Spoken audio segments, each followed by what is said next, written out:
Muy buenas tardes, tengan todas las personas que nos ven a través del Facebook de la Sede del Sur.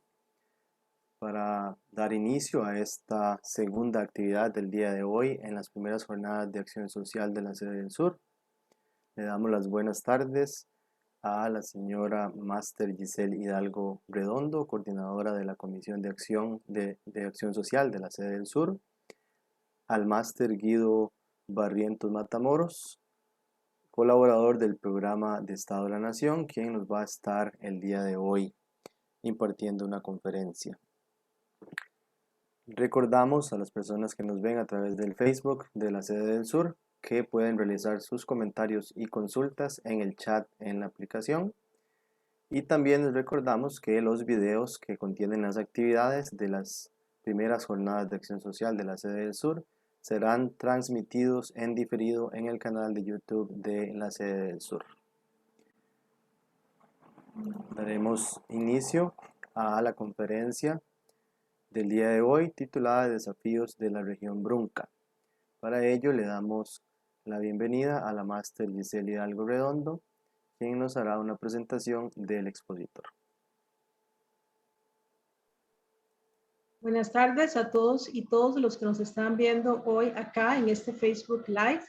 Damos un especial agradecimiento al Máster Guido Barrientos Matamoros, quien es biólogo, agroecólogo y máster en Administración de Servicios de la Salud. Es parte también, miembro activo del equipo técnico del Programa del Estado de la Nación desde 1996. Don Guido Barrientos siempre ha sido una persona muy colaboradora en el entonces recinto de Golfito, actual Sede del Sur, y agradecemos mucho pues el espacio para compartir sus conocimientos y saberes en estas primeras jornadas de acción social. Muchísimas gracias, don Guido, por seguir de la mano con nuestras comunidades acá en el sur.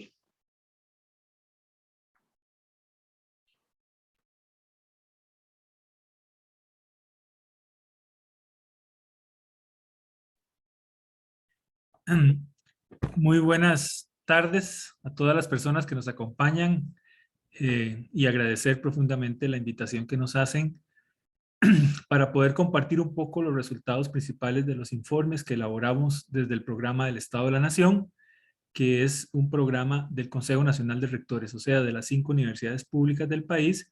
Por lo tanto, es una información de que estamos entre casa, ¿verdad? Que necesitamos compartir y conocer entre todos, no solo para mejorar digamos, el saber sobre lo que está pasando en el país, sino sobre todo para mejorar la participación ciudadana en resolver, en enfrentar, en proponer, ¿verdad?, soluciones a los diferentes problemas que tiene el país. Y en esta ocasión, pues nos complace mucho que desde el sur están realmente muy motivados e impulsando jornadas de reflexión que ayuden a conocer mejor esa Costa Rica que tenemos y en particular los desafíos de la región Brunca. Les voy a compartir.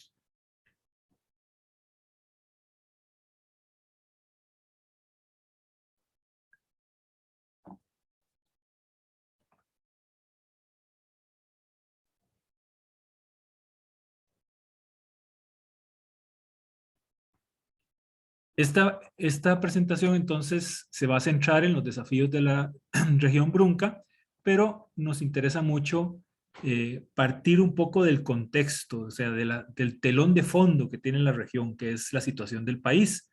Es una situación que históricamente hoy día la hemos visto que se ha venido complicando y que vale la pena realmente que todos reflexionemos profundamente sobre lo que nos está pasando como país y además de eso, cuál sería el papel, qué sería el espacio, digamos, que tiene cada una de las regiones para poder impulsar su propio desarrollo dentro de este país que se nos ha, como decía, que se nos ha complicado. En el último informe del Estado de la Nación del 2021, que salió hace un par de días, ¿verdad?, teníamos esta visión de lo que ha sido Costa Rica en el último año, ¿verdad? O sea, si uno quisiera, digamos, como decir, bueno, ¿cuál es un poco los retos o la situación que tiene el país. Bueno, no hay duda que cuando termina, más o menos está terminando el 2021, el país está experimentando cierta recuperación, tanto económica como social, del bajonazo, del golpe que nos cayó con el COVID en el 2020. Pero que fue un bajonazo, un golpe duro, sí, pero en un contexto en donde previo a la pandemia ya veníamos con problemas serios de actividad económica y de generación de empleo en el país. Además, la emergencia sanitaria y sus impactos aún no han concluido, no se puede hablar en pasado de la pandemia, todavía estamos conviviendo con ella, ¿verdad? Y además, sus efectos de esta pandemia empiezan a tener implicaciones complicadas a largo plazo en las posibilidades de desarrollo del país y sobre todo de bienestar de la población. Tenemos definitivamente un riesgo estratégico, perdón, un riesgo estratégico en términos de que los procesos, los retrocesos en el desarrollo humano, ¿verdad? Están debilitando el estado de bienestar en el país. Y esto lo decimos por tres elementos centrales o tres ideas claves. Uno es que la recuperación es bastante lenta y sobre todo desigual. O sea, no todas las personas, sino todas las actividades económicas, sino todos los grupos sociales estamos recuperándonos igual.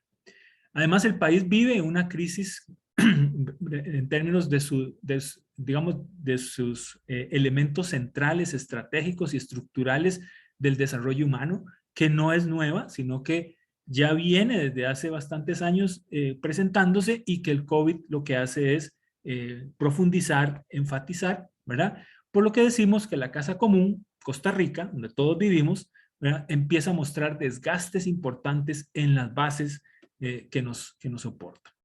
Entonces vamos a tratar de ver estas conclusiones a partir de algunos mensajes claves.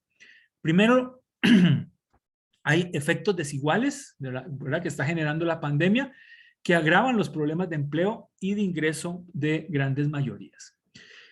Primero, señalar que efectivamente hubo una contracción fuerte del Producto Interno Bruto, que es como todos los bienes y servicios producidos en el país, ¿verdad? En un año. Eso más o menos da una idea de la actividad económica en el país. Y en el 2020 caímos en ese Producto Interno Bruto a menos 4,1%. Una caída que no veíamos desde hace bastante rato, desde la crisis de los años 80, una caída que realmente significó reducciones importantes en términos del ingreso, de los ingresos del gobierno, del Estado, pero también significó impactos severos y muy duros sobre la generación de oportunidades de trabajo en el país. De hecho, en ese año, ¿verdad? En el 2020, se perdieron 240,000 empleos. Esa cifra es más o menos lo que al país había generado de empleos en los últimos 8 años. O sea, vean, en cuestión de meses perdimos lo que habíamos logrado en términos de empleo en 8 años. Y por supuesto esto tuvo un impacto muy severo sobre las condiciones de vida de la población. No todas las regiones sufrieron igual ese impacto. Disculpen, ahí no se nota muy claro, pero las barritas azules, ¿verdad? Marca digamos, el deterioro del crecimiento económico medido como las patentes solicitadas a nivel cantonal. Y vean que tuvimos impactos en todas las regiones del país, pero sobre todo muy diferenciados entre digamos, la gran área metropolitana y algunas regiones. La Brunca, la Huetar Caribe, la Chorotega, tuvieron impactos mucho más severos. Esto es importante señalarlo puesto que la pandemia realmente golpeó, digamos, las poblaciones más numerosas, donde había más actividad económica, más movilización, o sea, las actividades, digamos, realizadas en la gran área metropolitana. Pero por el nivel de dependencia que han tenido las regiones en términos de intercambios comerciales, ventas y compras con la región central, ¿verdad? Su actividad económica al final de estas regiones fue más golpeado que el golpe económico en la zona central del país. O sea, otra vez, ¿verdad? Una evidencia de que el país, Costa Rica es como dos países en uno, ¿verdad? Un poco, una cosa es el Valle Central y otra cosa es el resto del país, ¿verdad? Son como dos situaciones muy, muy desiguales y se sigue manifestando a través de estos resultados. También pudimos detectar que digamos, el sector laboral en general, digamos, tuvo un golpe bastante severo, ¿verdad? Las personas ocupadas que sufrieron afectación en el momento de la pandemia, más o menos el promedio nacional llegó a un 43%, pero cuando lo vemos desagregado por algunos grupos, ¿verdad? Vean, sobre todo pequeños propietarios, 78% fueron de los más afectados, otros trabajadores no calificados, obreros industriales, obreros en servicios, más del 40% fueron afectados. O sea que las profesiones cuyas, digamos, personas trabajadoras ahí tienen baja calificación, resultaron más afectados que las profesiones que requerían una alta calificación. Vean, abajo están clases intermedias y profesionales y medianos empresarios. La única excepción es un poco obreros agrícolas, que no tuvo una afectación tan severa. O sea, la pandemia no golpeó severamente este sector, pero sabemos que es un sector que ya venía, digamos, en decaída, con salarios bastante reducidos, etcétera, venían condiciones difíciles, es el sector agropecuario en el país. Esto hace, entre los muchos efectos que tuvo la pandemia en el país, que la pobreza subiera, la pobreza total subió a 26% en el 2020, aunque en el 2021 bajó a 23%. Aún por encima, ¿verdad?, del 20% que veíamos, digamos, como casi constante, digamos, por bastante tiempo en el país, que no lográbamos bajarlo, pero obviamente esta subida fue significativa, fue importante en términos de la cantidad de hogares que cayeron en condición de pobreza, dadas las limitaciones que se impusieron por la pandemia. Y además, entre zona rural y urbana, vean qué interesante, en el momento de la llegada del COVID, en el 2020, la pobreza urbana, que normalmente había sido históricamente más baja que la pobreza rural, en línea negra, ¿verdad?, pues más bien se elevó. O sea, la parte urbana resultó más golpeada en términos de la pérdida de empleos por la pandemia el mismo año, pero la recuperación, ¿verdad?, ha sido principalmente ahí en esa zona también, en la zona urbana. Y vean que ya cayó otra vez la pobreza en las zonas urbanas y otra vez se abre esa brecha, esa diferencia entre el porcentaje de familias pobres en las zonas urbanas y en las zonas rurales. O sea, el campo sigue teniendo digamos, una deficiencia en términos de acceso a mejores condiciones de vida. También se detectó en ese año, el 2020, ¿verdad?, que muchos hogares vivieron una seguridad alimentaria. Nos referimos a la posibilidad real de acceder a alimentos en determinado momento de muchas familias. Obviamente, entre menor la condición socioeconómica de la familia, mayor es la cantidad de familias que sufrieron o una alta inseguridad. Vean, en pobreza extrema, 43% de las familias, o baja inseguridad alimentaria, un 36%, mientras que las familias no pobres, en la barra de abajo, alta inseguridad alimentaria apenas un 8% y baja inseguridad un 30%. Y los demás obviamente no tuvieron inseguridad alimentaria. Entonces también es un elemento importante, digamos, hoy con esta pandemia y el aumento de la pobreza se está afectando un elemento central para las familias, la alimentación, ¿verdad?, que sería, digamos, un elemento que hay que ponerle mucha atención, sobre todo en las regiones que hay más pobreza, como vamos a ver que es el caso de la región Brunca. El siguiente mensaje es que los desafíos estructurales de los problemas que no hemos podido resolver, ¿verdad?, antiguos, viejos en el país, propician una muy débil y desigual recuperación a nivel del país. Primero, tenemos que reconocer que el país ha tenido, digamos, casi que se habla de dos motores en la economía. El motor para las exportaciones, que es lo que es aquí en este gráfico, el régimen especial, la línea azul, y el motor para el mercado nacional, que es en este gráfico la línea anaranjada o régimen definitivo. Y lo que observamos es claramente que el régimen especial, o sea, toda la producción para las exportaciones, tuvo una caída importante, igual que el mercado nacional con la llegada del COVID, pero luego la recuperación con el régimen especial, o sea, en zonas francas y para exportación, ha sido bastante rápida, ¿verdad? Mientras que el mercado nacional, que es lo que más, digamos, sufrimos nosotros en términos de que son los bienes y servicios que consumimos los costarricenses, ¿verdad? No ha podido tener, a agosto del 2021, todavía no ha logrado llegar a los niveles pre-llegada del COVID, o sea, antes de la llegada del COVID. O sea, todavía nuestro mercado nacional sigue en contracción. Y además, el desempleo, como decíamos al inicio, ha venido recuperándose, ¿sí? Después del aumento tan severo en el desempleo, que llegó a 24% de desempleo en el 2020, nunca antes en la historia nacional habíamos llegado a tal cantidad de desempleados, ¿verdad? Ya para el tercer trimestre del 2021 ya habíamos bajado a 15% de desempleo. Sin embargo, es obvio que todavía muchísimas personas no han podido conseguir el trabajo, los ingresos necesarios para poder satisfacer sus necesidades. También el subempleo, ¿verdad?, ha venido bajando y esto también ayuda, digamos, a la recuperación, pero todavía en niveles muy altos. Recuerden que antes de la llegada de la pandemia, ¿verdad?, ya estábamos en niveles altos de desempleo y apenas estamos llegando, digamos, desempleo y subempleo está llegando a esos niveles prepandemia, lo cual no era una buena situación. Y sí señalamos que principalmente son mujeres y millennials los que están teniendo más problemas para recuperar el empleo. Vean acá en este gráfico, ahí hay 3 grupos: la generación X, las personas que nacieron de 1962 al 73, el segundo baby boom, que es las personas que nacieron del 74 al 85, y lo que llamamos millennials, ¿verdad?, los que nacieron del 86 al 99. Posiblemente buena parte de los estudiantes en las universidades son millennials. Y vean, estamos aquí, dividimos la información entre hombres y mujeres. Hombres calificados, la barra azul, ¿verdad?, marca la situación en el 2019, o sea, previo a la pandemia, y la barra anaranjada en el 2020. Perdón, en el 2021, ¿verdad?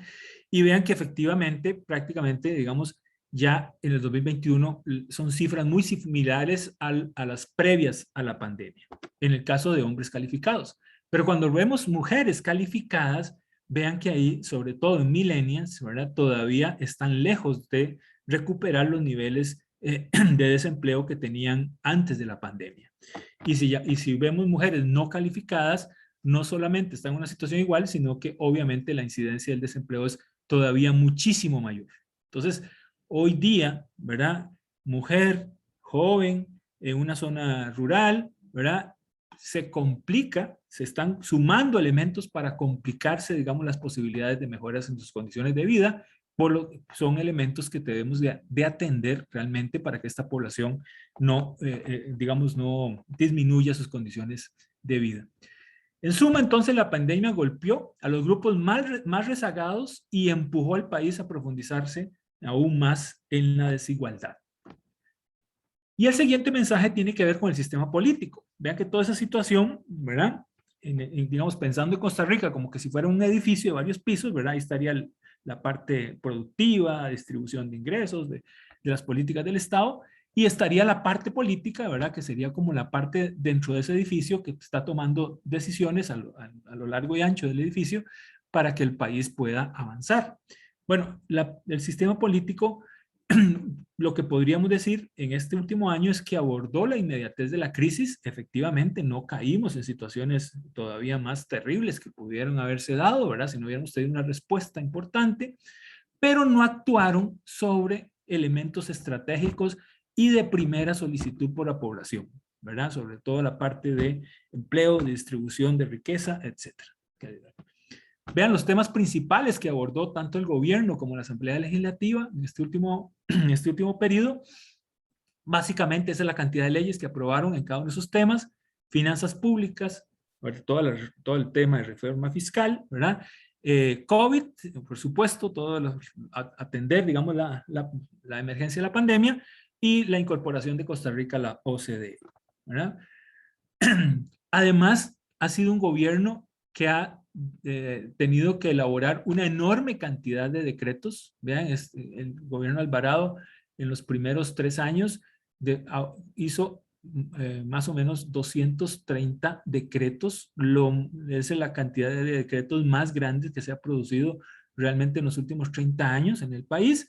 Sin embargo, ojo, es importante decir que no hay ninguna evidencia que signifique que el gobierno, a través de esa cantidad tan enorme de decretos, esté tratando de sobrepasar, digamos, los límites establecidos en la Constitución o arrojándose, digamos, autoridad que no le pertenece. No, ha sido una cantidad muy grande de decretos, pero principalmente, digamos, en términos de administrar, digamos, las crisis que hemos tenido, ¿verdad? Porque ya para crisis fiscal, crisis sanitaria, etcétera, que hemos enfrentado. Y eso, digamos, evitó un poco, estos son la cantidad de casos diarios de COVID registrados por cada millón de habitantes de cada uno de esos países que está ahí comparativamente. Y lo que vemos es que básicamente todo ese tipo de acciones que ha tomado el gobierno, pues lo que ha hecho es que Costa Rica ha evitado picos, ¿verdad? Mayores picos de contagio que vemos en otros países que sí han pasado fuertemente esos picos de contagio, ¿verdad? Entonces, en Costa Rica ha mantenido, digamos, una cierta moderación en términos de los contagios, aunque obviamente, digamos, en momentos de que la ola sube, ¿verdad? Que la ola de contagios aumenta, claro, afecta directamente la capacidad del sistema hospitalario y el sistema de salud para darle atención a toda la población ay. Disculpas, a toda la población nacional. Y en medio de esto, pues continúa la crisis fiscal, continúa agudizándose. Vean que la ley de reforma fiscal del 2018 no logró revertir en absoluto, ¿verdad? La crisis fiscal.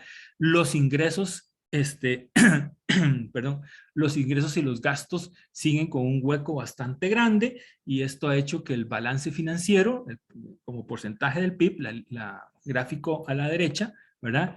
Pues siga deteriorándose. Ya en el 2020 llegamos prácticamente a menos 8% del PIB en términos de ese balance fiscal, o sea, cada vez con un faltante mayor de ingresos para poder cubrir los gastos, lo cual obliga al gobierno a hacer préstamos internacionales para poder rellenar ese hueco, digamos, de faltante de ingresos, pero también a la vez esa cantidad de endeudamiento nos genera una gran cantidad de intereses que van asociados a los préstamos, que deterioran aún más, ¿verdad? Y se vuelve como una bola de nieve, ¿verdad? Se acumulan los intereses y deterioran aún más las finanzas públicas.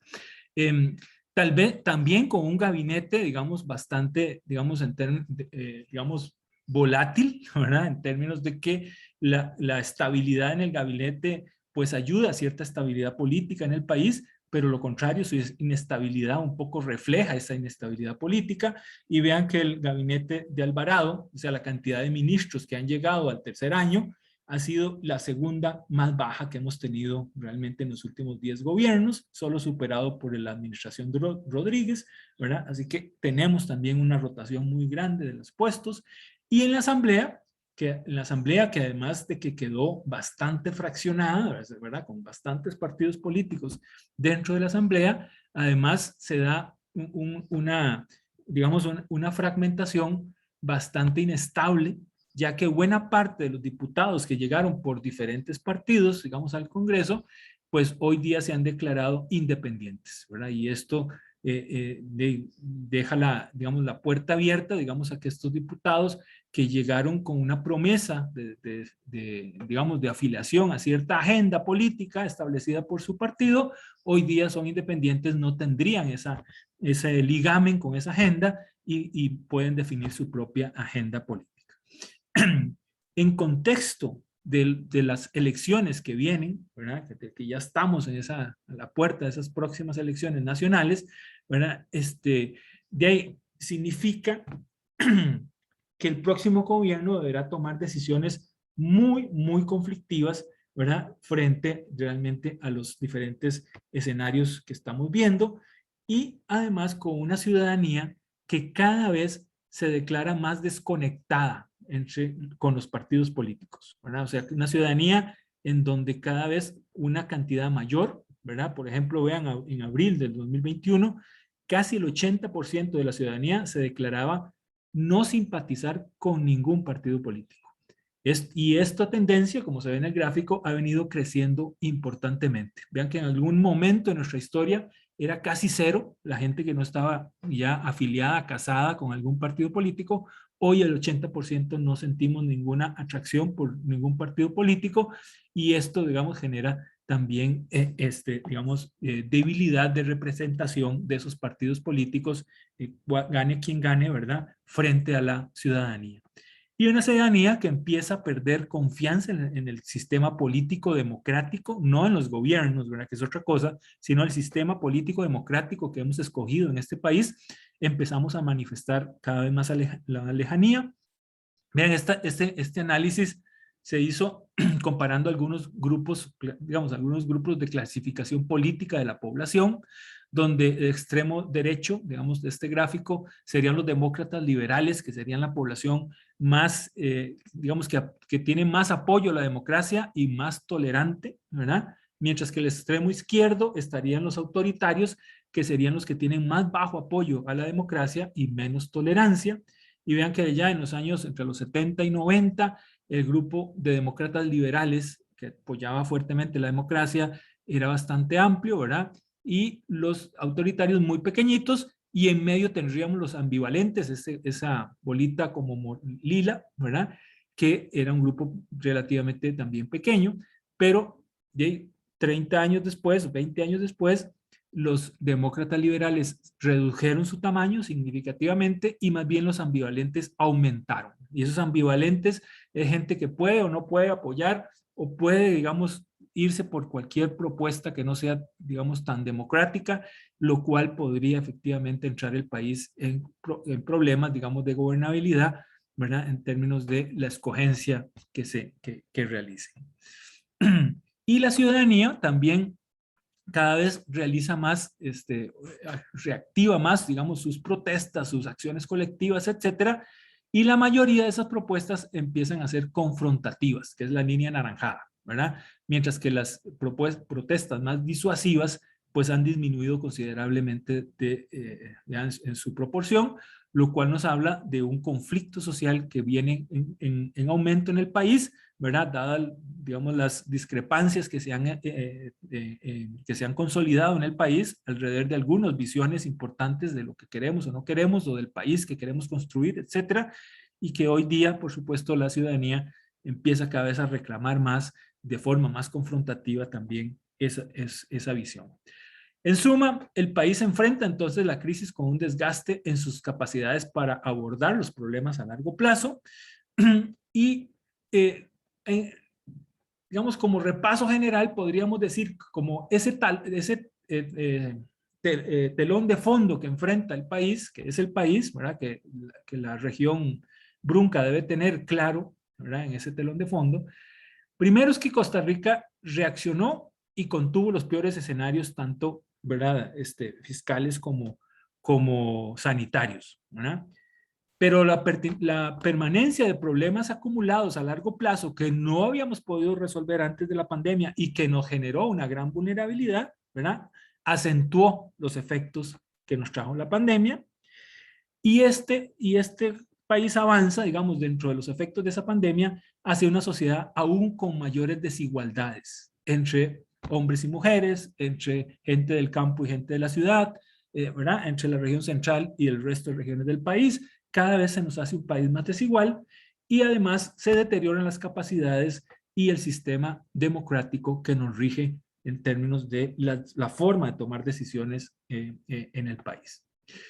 Por eso el proceso electoral nos parece, ¿verdad?, que ya está en las puertas, ¿verdad?, pues tiene que realizar una gestión de la crisis y los desafíos pendientes en términos del desarrollo humano muy importante, ¿verdad?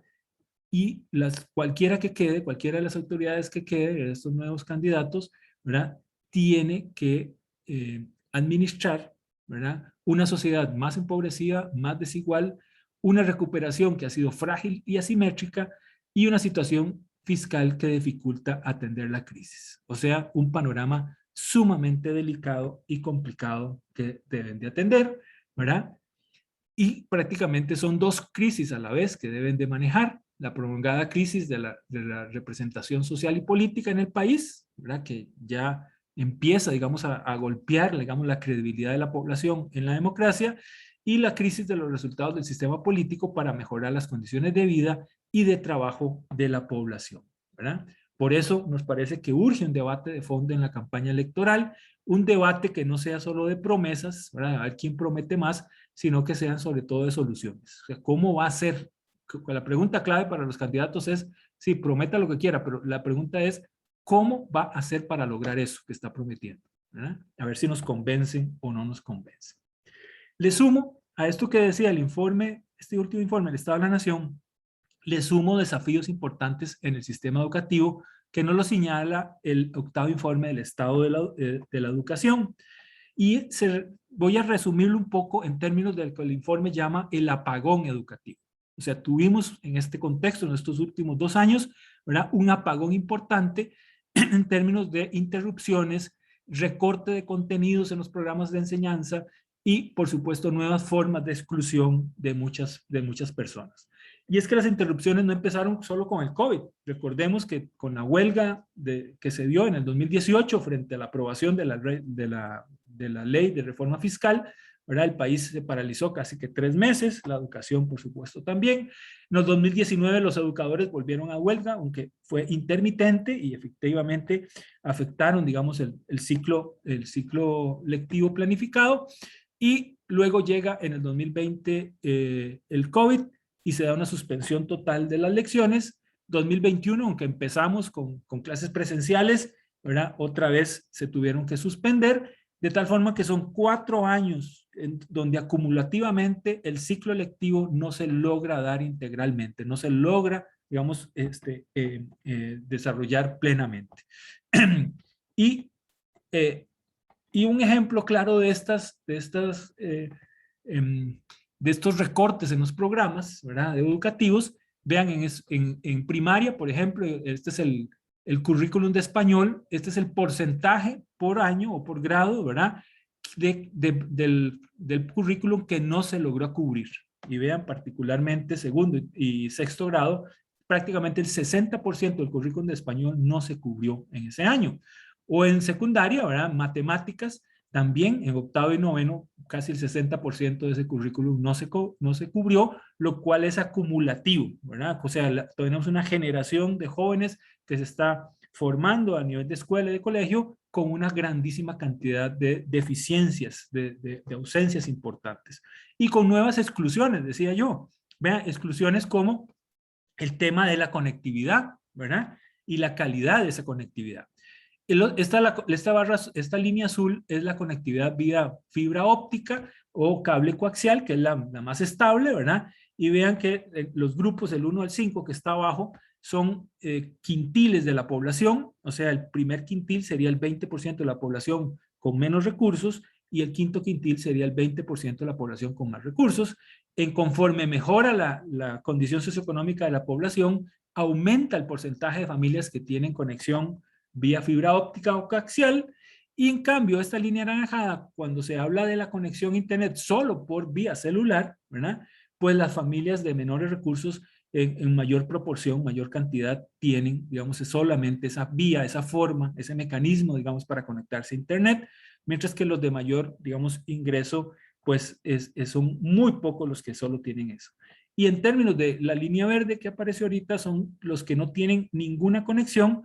Vean, el primer quintil, estamos hablando de ahí de un 16-17% de familias que no cuentan con ninguna conexión. Y si sus hijos tuvieron que salir de la escuela por la pandemia y empezar el proceso educativo a distancia en su casa, sin conexión, pues obviamente que tuvieron gigantescos problemas para lograrlo. Y véanlo aquí por región, y vean, aquí está, sin conexión, es bastante bajo. Vean, la región Brunca particularmente, solo 3% no tiene conexión, pero vía celular, solo celular, vean, en la región Brunca, el 55% de la población entre 5 y 18 años solamente tiene conexión a internet vía celular. Eso significa que la mitad de los estudiantes en la región Brunca solo cuentan con un celular para poder conectarse a internet, poder conectarse con el profesor, con sus otros compañeros, compañeras de estudio, hacer investigaciones, hacer tareas,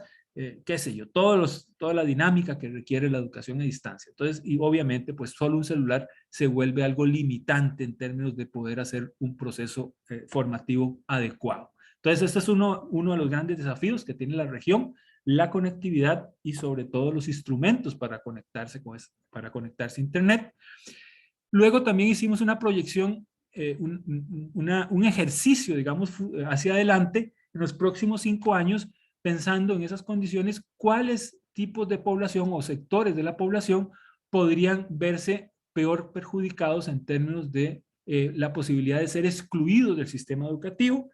Y efectivamente nos dio que mujeres en las zonas rurales, en la región Brunca, ¿verdad?, y en la región Caribe, son de las que tienen más posibilidad. Y aquí hay un elemento entonces central que deben de tomar nota, ¿verdad? Si usted es mujer de la zona rural y vive en la región Brunca, la posibilidad de que en los próximos años quede excluido, ¿verdad?, el sistema educativo ha crecido enormemente. Por lo tanto, hay que diseñar políticas, programas, acciones para llegar a esa población para que no se nos vaya del sistema educativo y siga preparándose y luego a través de esa preparación pueda lograr un empleo que le remunere adecuadamente. También el sistema educativo, digamos, el Ministerio de Educación en general, ¿verdad?, presenta muy pocas capacidades para adaptarse, digamos, a las nuevas circunstancias.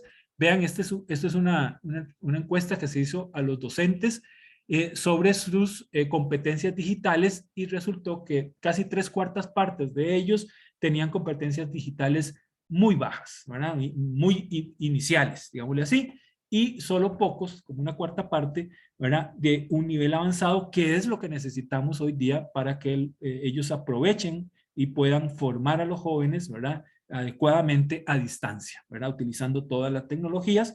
Ahí necesitamos reforzar esa situación. Y cuando entrevistamos a los directores de los centros educativos y le preguntamos las tareas que tienen prioridad o que han tenido, cuál es la prioridad de algunas tareas claves, digamos, en nuestro centro educativo, nos llamó la atención que una de las primeras prioridades sigue siendo la atención a los requerimientos de la administración. O sea, toda la parte burocrática sigue ocupando un puesto muy importante. Vean, la bolita azul es antes de la pandemia y la anaranjada es en medio de la pandemia, ¿verdad? Y todavía en medio de la pandemia, en una situación especial, excepcional, de emergencia, seguimos, ¿verdad?, buena parte de los directores llenando papeles para el MEP.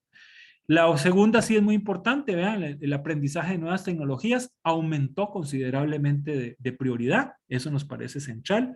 Los educadores y las educadoras están haciendo un esfuerzo gigantesco por adaptarse, un poquito tarde, pero que es importante que avancen en ese tema para que mejoren sustancialmente sus capacidades. Y por supuesto, dada la situación del país que vimos inicialmente, pues las personas en pobreza extrema, que en el 2019 el sistema de educación pública atendía a 186,000 niños cuyos hogares estaban en pobreza extremas, en el 2020 aumentó a 297,000 niños. O sea que creció sustantivamente la cantidad de población atendida por el sistema de educación que necesita ser apoyado, ¿verdad?, en sus diferentes necesidades, transporte, alimentación, etcétera, etcétera, etcétera, ¿verdad? Y en un momento en donde, lamentablemente, por toda la situación complicada fiscal y financiera que está viviendo el país, cayó el financiamiento, la inversión real en educación en el país cayó un 8%. Esto afectó no solamente, obviamente, a los centros educativos de educación básica, colegios, etcétera, sino también a las mismas universidades, también nos ha golpeado. Y por si fuera poco, sin finalmente decir que nuestro sistema educativo, en medio de la pandemia, no logró realmente tener un buen mecanismo de seguimiento y de valoración de la situación de los estudiantes, ¿verdad? Se siguen realizando evaluaciones en el aula, pero no tienen una sistematización que nos ayude a saber en general la situación de la población de estudiantes, y las pruebas nacionales que tenían esa fin, ¿verdad?, lamentablemente se suspendieron, y ahora que se iban a reiniciar o que se habían reiniciado, ¿verdad?, de ahí hubo una metida de pata ahí en términos de las preguntas que se hicieron, que posiblemente va echó a perder o no se va a poder usar esa información. Así que decimos nosotros que el sistema educativo está operando a ciegas. Y el sistema educativo, perdón, obviamente es vital, central para el desarrollo de las habilidades y capacidades de la población, ¿verdad? Y ustedes en la región tienen esa enorme responsabilidad de seguir fortaleciendo la formación de todos esos jóvenes e inclusive de la población adulta, cómo reeducarla, ¿verdad? Para que puedas tener oportunidades o pueda acceder a nuevas oportunidades de empleo y de ingresos. Por eso, finalmente, decir que la grave crisis que estamos viendo en el sistema educativo pone en riesgo el futuro del país y oportunidades de las nuevas generaciones. No saquen el dedo de este reglón, ¿verdad? Del reglón de la educación, tanto ¿verdad? Desde lo más básico hasta la educación superior, toda esa línea, todo ese proceso, ¿verdad? Tenemos que ser muy fuertes en términos de los resultados que queremos ver ahí y ayudar a que realmente se den para no comprometer el futuro, ¿verdad? Por eso decimos nosotros que el informe tiene varias propuestas. Nada más les voy a mencionar que tal vez una de las que nos parece más importante y que deberían de retomar ustedes a nivel regional es cómo impulsar una campaña para fortalecer las habilidades lectoras en los niños y niñas. Esto lo vemos uno muy fácilmente porque en las universidades a nivel de educación superior cada vez estamos recibiendo más jóvenes que saben leer, no hay duda alguna, pero que no comprenden lo que leen, ¿verdad? Y ahí sí hay un faltante importante, una habilidad clave para poder desempeñarse adecuadamente en educación superior, ¿verdad? Con los niveles de los volúmenes de lectura que se dejan en educación superior, pues estos muchachos y muchachas tienen esa falencia. Entonces, campaña importante para fortalecer las habilidades lectoras, ¿verdad? Que requerirá un diagnóstico y pruebas para saber cuál es la situación de los estudiantes para poder hacer planes remediales y poder implementarlos. ¿Por qué hacemos énfasis en este tema de las competencias lectoras? Porque está demostrado que las competencias lectoras tienen una causalidad positiva, directa, con el desarrollo de las competencias en matemática y las competencias en ciencias o científicas, ¿verdad? Lo cual es fundamental, es vital en este momento, dado las características de la sociedad moderna, ¿verdad? Que nuestros jóvenes desarrollen esas capacidades. Pero si no desarrollan sus capacidades lectoras adecuadamente, van a tener problemas para desarrollar estas otras habilidades más de ciencias. Y finalmente decir que necesitamos desarrollar que la escuela, ¿verdad?, deje de ser la escuela tradicional donde están todos los chiquitos sentados viendo al profesor o profesora esperando que hablen porque él es el que sabe, los alumnos no saben nada, y necesitamos transformarlo en laboratorios de innovación, en laboratorios donde se construya el conocimiento de forma activa entre el profesor, profesora y los estudiantes y las estudiantes, ¿verdad? O sea, que realmente haya dinamismo dentro en la parte formativa y, por supuesto, que se promuevan sus habilidades superiores. Y para cerrar esta parte, decir que con los docentes es muy importante que los docentes no se sientan solos en el aula. Eso es una responsabilidad clave que también a nivel regional se puede hacer mucho, se debe hacer mucho, ¿verdad? ¿Cómo hacemos para que el acto educativo que se da en el aula entre el docente y los estudiantes tenga todo el respaldo necesario del sistema educativo para que se dé de la mejor forma, para que el docente resuelva todos los problemas que se le atraviesen, que le aparecen diariamente, ¿verdad? Mejore su formación, mejore su capacitación y, por supuesto, se sienta acompañado y respaldado en su labor, ¿verdad? También se necesita cambiar el papel de los líderes pedagógicos directivos, o sea, de los directores y directoras de los centros educativos, no sean llenapapeles del MEP, sino que más bien logren con su experiencia, su expertise, ¿verdad?, de tantos años en el sistema educativo, logre ser el primer respaldo de sus docentes en el aula, ¿verdad? Ese elemento es clave para fortalecer el acto educativo y, por supuesto, también sistemas de recolección, gestión y uso de información para la toma de decisiones importante a nivel tanto de la región como de los centros educativos, ¿verdad? Ahí también se puede hacer mucho a nivel regional. Recordemos que hay inequidades importantes entre las regiones, ya esto se ha se ha visto ampliamente, pero creo que es importante recordarlo. Por ejemplo, en términos de las condiciones socioeconómicas, el mapa está por distrito. Entre más claro el color, menos necesidades básicas insatisfechas tienen los hogares. Entre más oscuros los colores, pues mayor cantidad ¿verdad? De problemas. Y vemos fácilmente que es en el Valle Central, digamos, donde es más colores más claros, mientras que entre más me alejo del Valle Central y llego a las costas y a las fronteras, ¿verdad? Pues mayores son los problemas. Y vean la región Brunca, ¿verdad? Allá en el sur-sur, ¿verdad? Como los problemas que se manifiestan. También es importante decirlo, que no es solamente en términos socioeconómicos, sino que es de esas condiciones socioeconómicas, es derivada directa digamos, del aparato productivo. El aparato productivo está centrado básicamente en 4 cantones, ahí en rojo, vean, Heredia, Alajuela, Belén y San José, ¿verdad? El resto del país tiene una baja productividad o media, digamos, los colores más amarillentos, y muy baja los colores verdes, ¿verdad? Y vean la región sur, región Brunca, ¿verdad? Está en colores bastante verdosos, ¿verdad? O sea, la productividad es bastante baja y por supuesto entonces el logro educativo pues no se ve muy claramente en esa región. El logro educativo no es solo terminar la escuela, el colegio, la universidad, no. El logro educativo lo vemos cuando, terminados los estudios, logro conseguir un trabajo. Pues los cantones que están ahí en anaranjado y en rojo son los que las personas logran más, tienen mayor logro educativo, ¿verdad? ¿Por qué? Porque terminan sus estudios y logran conseguir trabajos de buena calidad, ¿verdad? Cerca de su casa, ¿verdad? ¿Y por qué? Porque ahí está en la región central está la mayor capacidad productiva, el parque industrial, etcétera, los mejores sistemas digamos, de servicios, de internet, etcétera, para ofrecer servicios internacionales, etcétera, etcétera. Mientras que vean, por ejemplo, veamos la región Brunca, ¿verdad? Ahí pues tendríamos el problema de que por la baja actividad productiva también genera pocos puestos de trabajo, y los pocos que genera posiblemente de baja remuneración, así que muchos jóvenes que terminan sus estudios en esta región posiblemente se ven tentados a irse hacia el centro del país digamos, en búsqueda de mejores puestos de empleo, ¿verdad? Mejores puestos de trabajo.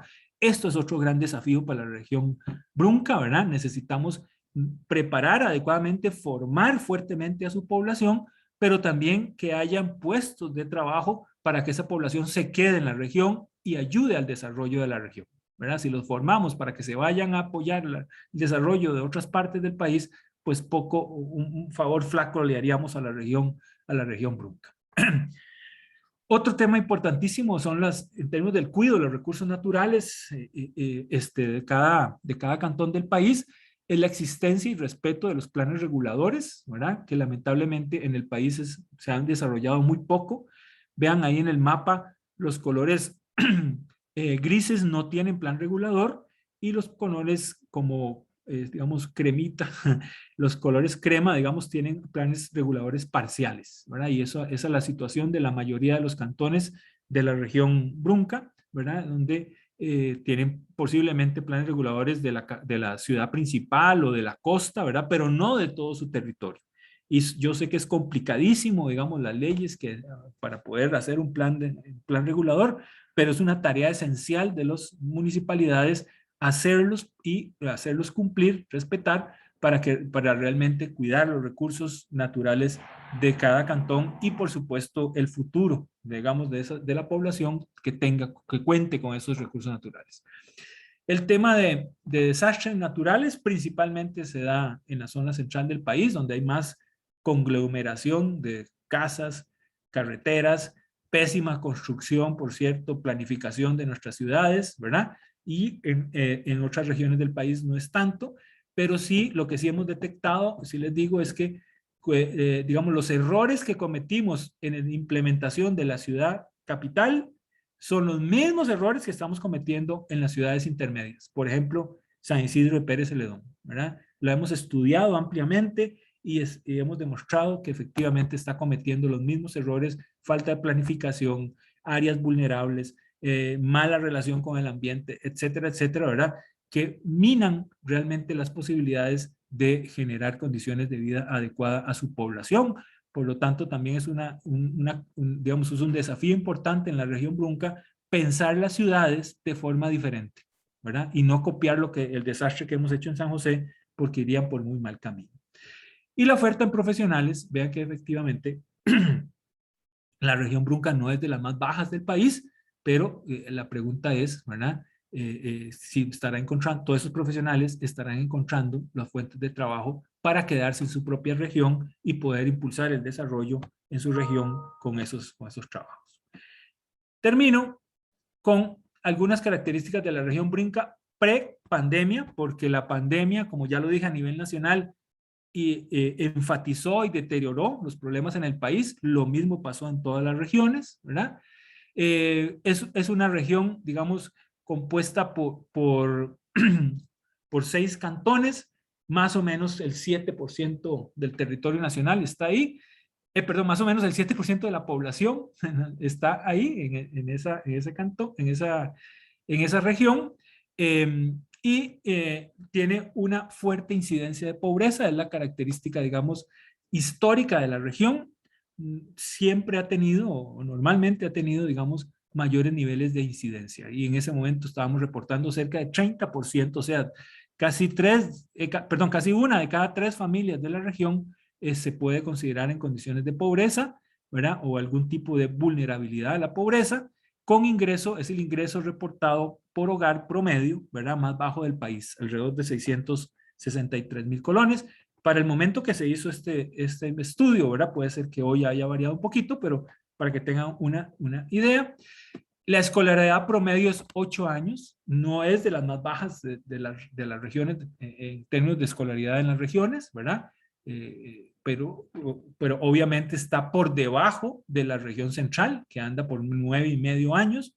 Entre la población, digamos, que va a escuela y colegio, es bastante alta, muy similar al resto del país, pero la población que, digamos, completó secundaria es apenas un 41%, no es de los más altos del país, sin embargo, tampoco es de los más bajos, y el desempleo es relativamente bajo. Es un desempleo en ese momento que se midió de 7%. Posiblemente ahora, obviamente, con la pandemia ha crecido, pero el tema central aquí es que no es tanto la falta de empleo en la región, sino más bien la calidad del empleo que yo estoy logrando tener en la región. ¿Qué me refiero con eso? Que puede ser una región que esté dando mucho empleo, pero si ese empleo no es proporcional al título, a la preparación que yo haya logrado, ¿verdad? Y por decir un caso, de hay alguien que estudió para abogado y está taxiando, ¿verdad? En la región, pues eso es una mala calidad del empleo. Eso se llamaría subempleo, ¿verdad? O que son trabajos que no son de todas las semanas, son 1 o 2 días o por horas en el día, etcétera. Todos esos son trabajos de baja calidad y ese es, digamos, el reto principal en la región Brunca, es cómo lograr que los trabajos sean, digamos, elevar la calidad a esos trabajos, no solo el ingreso, sino la calidad en términos de las horas, en términos de las garantías sociales, en términos, digamos, en general, que sean trabajos que le permitan a la población mejorar sus condiciones de vida con esos trabajos. Aquí está la comparación, digamos, de algunos años de educación por grupos de edad comparados con la región central, ¿verdad? Y efectivamente están por debajo de la región central, pero insisto, no es de las regiones que tengan menor educación o menor logro educativo, digamos, en el país, pero ojo, sí está todavía necesario a mejorar. Y lo que sí llama la atención es que entre educación, la población que ha tenido educación completa, secundaria, digamos, que ha logrado terminar el colegio, y la población que además de terminar el colegio logró educación superior, estamos hablando de cerca de un 30% de la población.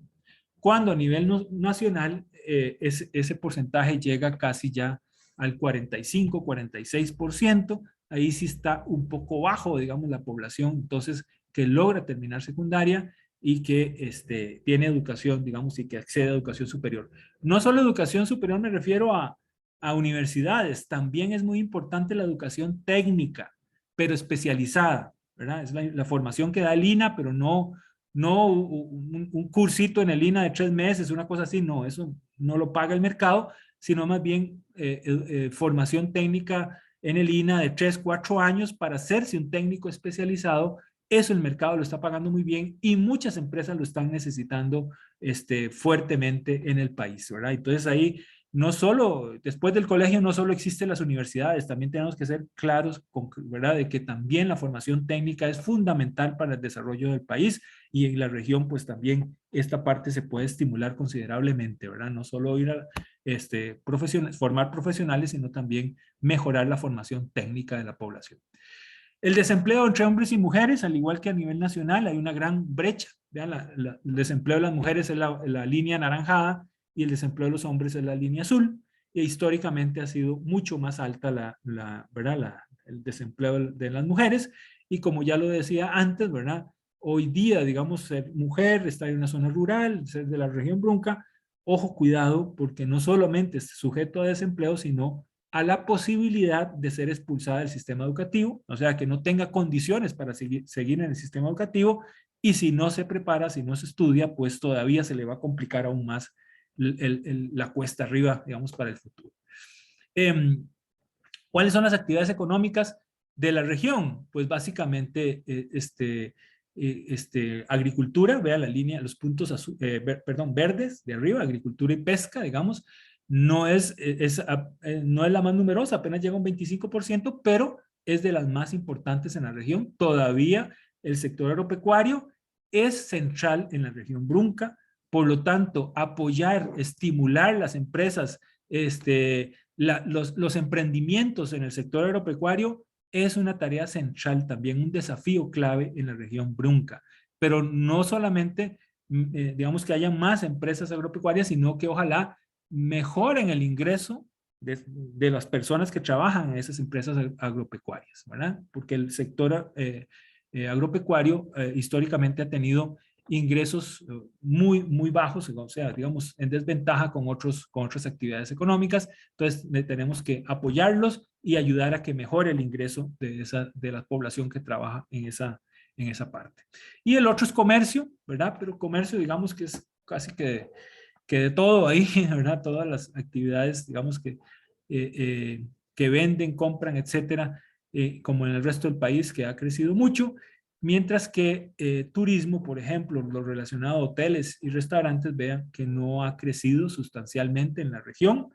Eso puede ser, digamos, una falencia, pero en términos de la cantidad de turistas que llegan al país, podrían aprovechar más esa oportunidad, pero también los defendió ahora con la pandemia, ¿verdad? La situación en la región Chorotega, que depende aún muchísimo más, ¿verdad?, del turismo, recibió un golpe mucho más duro que lo que recibieron ustedes en la región Brunca, ¿verdad?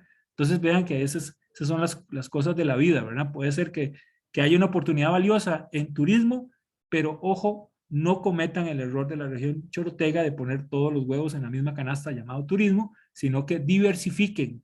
Ojalá las empresas tengan actividades, digamos, agropecuarias tradicionales y además actividades turísticas. Entonces, llega el turismo, lo aprovechan, mejoran sus ingresos. Si no llega el turismo, pues siguen con sus actividades agropecuarias tradicionales y no sufren en términos de ingresos, ¿verdad? Esa sería un poco la lección que nos ha dado esto. En general, vean, el 42% de las personas que trabajan en la región Brunca dependen de agropecuario y de comercio, las dos actividades centrales. Por lo tanto, son dos actividades que deberían de tener prioridad en términos de su apoyo, su respaldo, ¿verdad? Formativo, digamos, en la región. La pobreza, como les decía, en la región es bastante extendida. Estos mapas son por la medición de necesidades básicas insatisfechas. Entre más anaranjados y rojos los colores, es mayor el porcentaje de familias que tienen una o más de una carencia o necesidad básica insatisfecha. Vean que los colores amarillos y anaranjados es mucho menos la cantidad de población. Y esos colores solo se ven a la izquierda, ese es el mapa del cantón de Pérez Celedón, mientras que a la derecha el resto de la región Brunca, ¿verdad? El sur-sur, pues prácticamente no se ven amarillos y verdes, ¿verdad? Es mucho más extendida la incidencia de la pobreza, digamos, medida como necesidades básicas insatisfechas. Y algunas regiones en rojo, digamos que sí, ahí la cosa sí está bastante apremiante. Desafíos centrales, entonces, esto es un trabajo o desafíos, digamos, que hemos detectado de trabajos viejos que hemos hecho en la región, análisis que hemos hecho, pero que me parece que todavía son importantes y que, digamos, además de los desafíos nacionales que deben de considerar, también consideren estos desafíos particulares de la región Brunca, ¿verdad?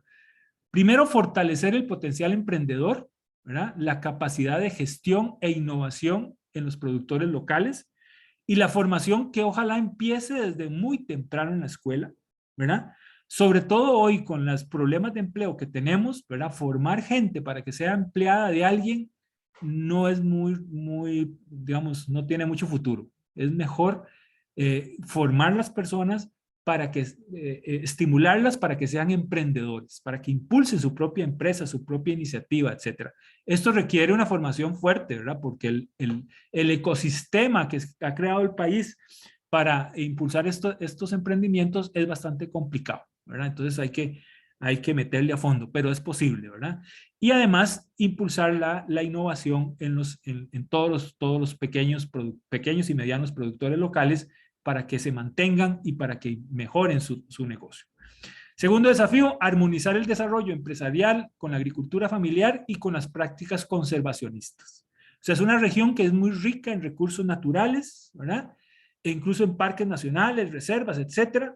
¿Cómo hacemos para que sea armonioso ese desarrollo, ¿verdad? Que se quiere, incluso a nivel de grandes empresas, pero sin que destruya la agricultura familiar y las prácticas de conservación de los recursos naturales, que no hemos visto en otras regiones, ¿verdad? Que cuando la gran empresa llega, se desbarata la pequeña agricultura y se desbarata el ambiente.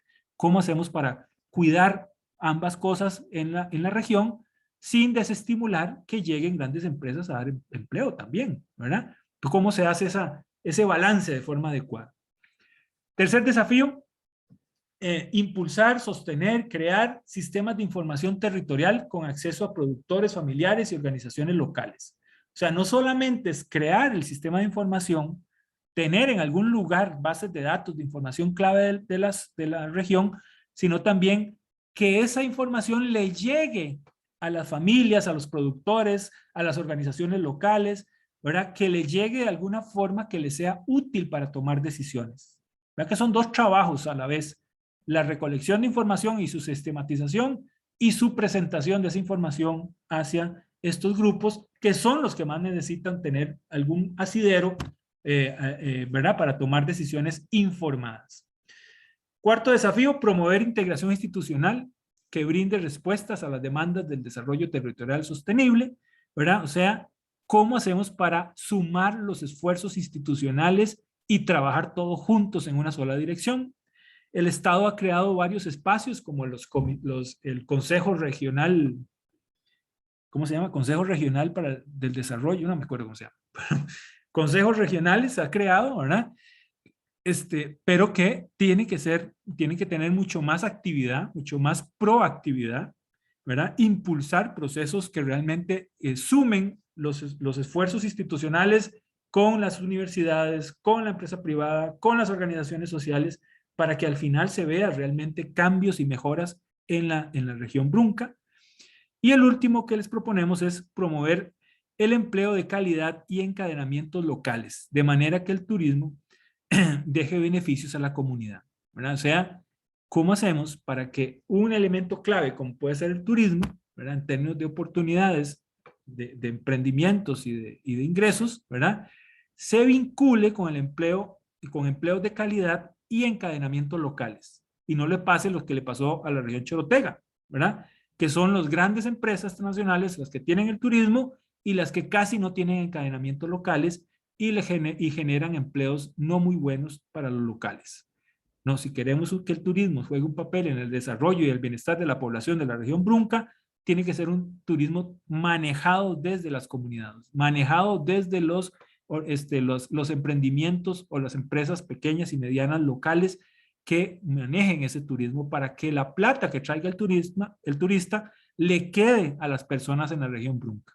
Hay que aprender de lo malo que hicimos en la región Chorotega con un desarrollo turístico donde la gente no estaba preparada para asumir la empresa turística.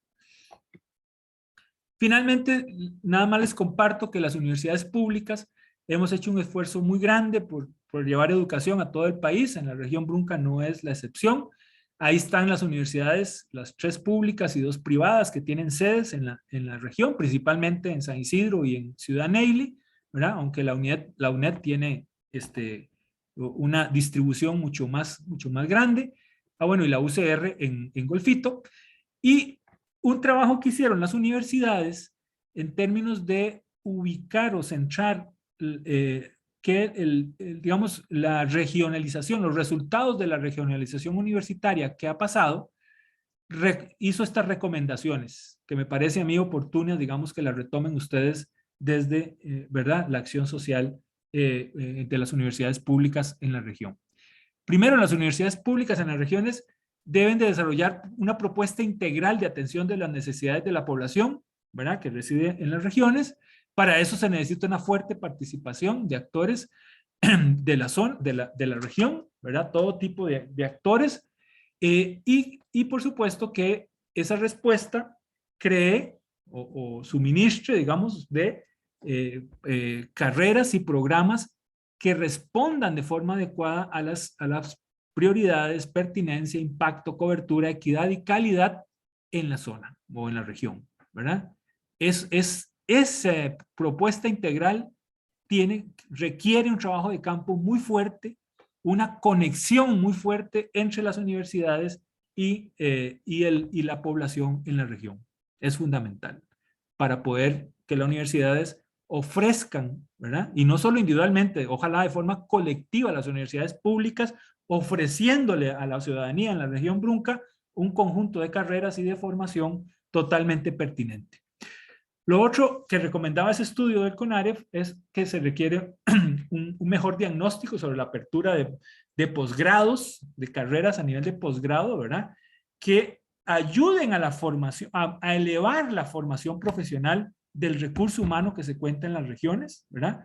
Recordemos que hoy día muchas carreras en las sedes regionales es dada con profesores que van desde San José hasta las regiones, ¿verdad?, lo cual encarece considerablemente, pero también disminuye las posibilidades de que las regiones se formen o haya una mejor formación de docentes, una formación más elevada de docentes.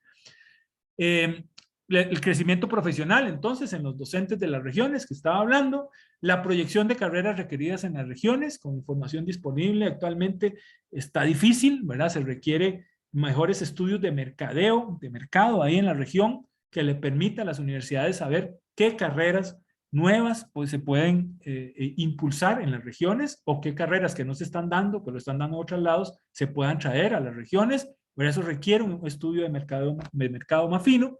Y, por supuesto, también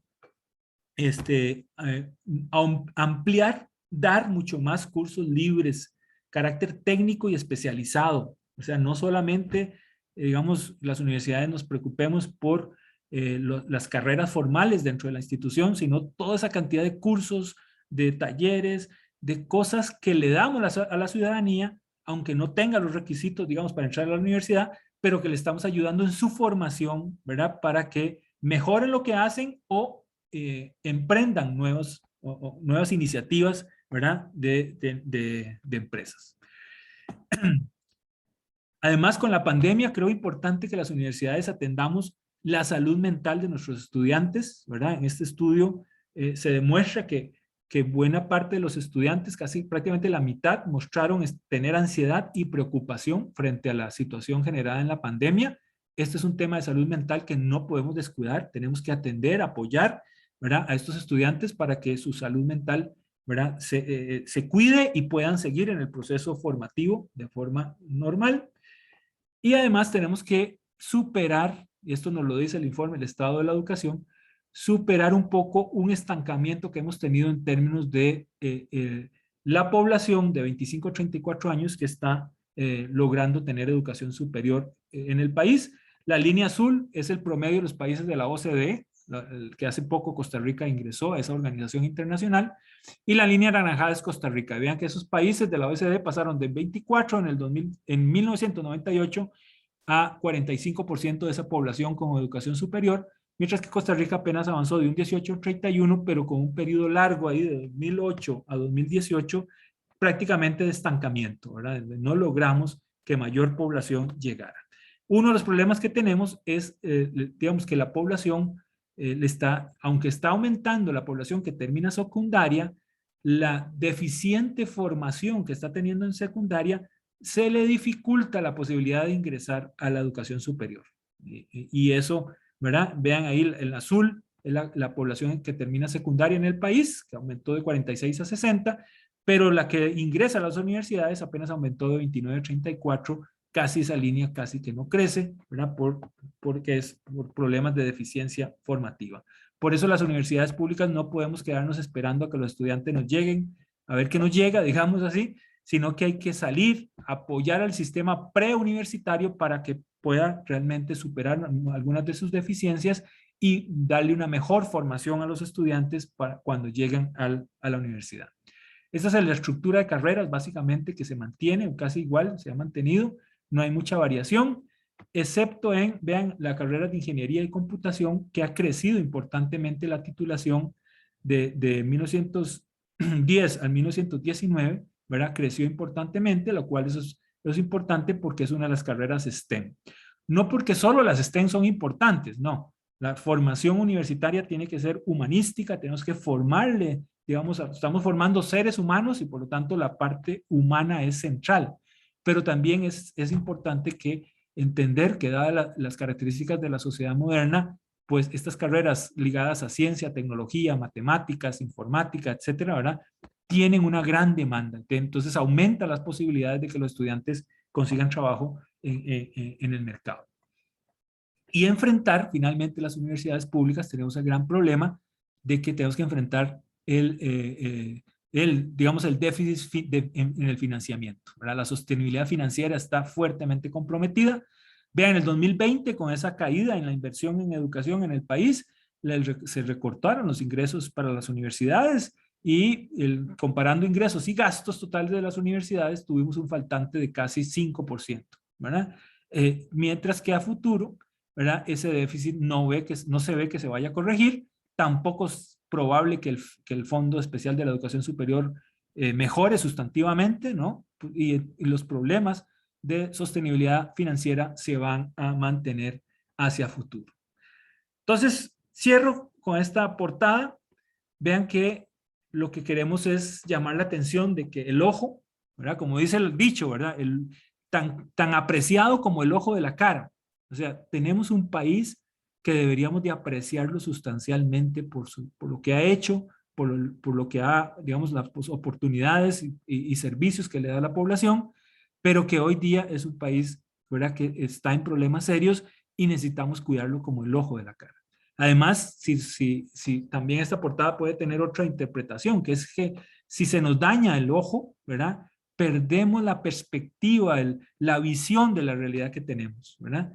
Y ojo, cuidado con todo esto que está pasando, no modificamos, digamos, una visión que no sea la correcta, o no vemos una visión que no sea la correcta en nuestro país. Tenemos una gran responsabilidad de sectores sociales y políticos, de todos en el país, con el futuro, ¿verdad?, de lo que nos depare, y por supuesto que las elecciones nacionales van a ser un elemento importante en términos de los nuevos líderes que van a dirigir el país en estos próximos años, pero que se entienda que el país tiene desafíos estratégicos que no lo vamos a resolver en 4 años. Necesitamos tomar decisiones nacionales que nos orienten a largo plazo. Como en el caso de educación, es clarísimo.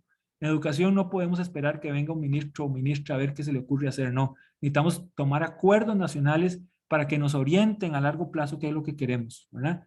Y si no lo logramos a nivel nacional, yo les dejo el reto a nivel regional.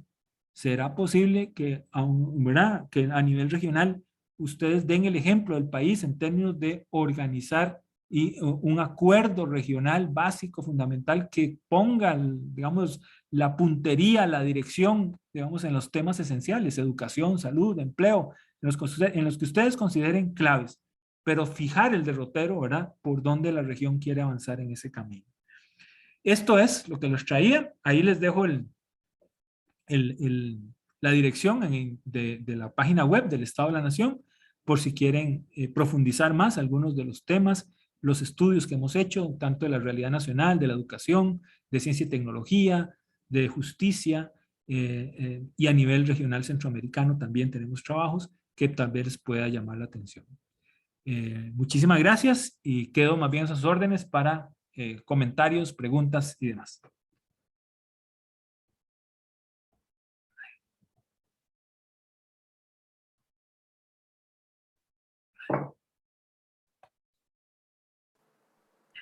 Muchas gracias, don Guido, por esta importante conferencia acerca de la situación que enfrentamos en la región Brunca y los desafíos que debemos tratar de resolver.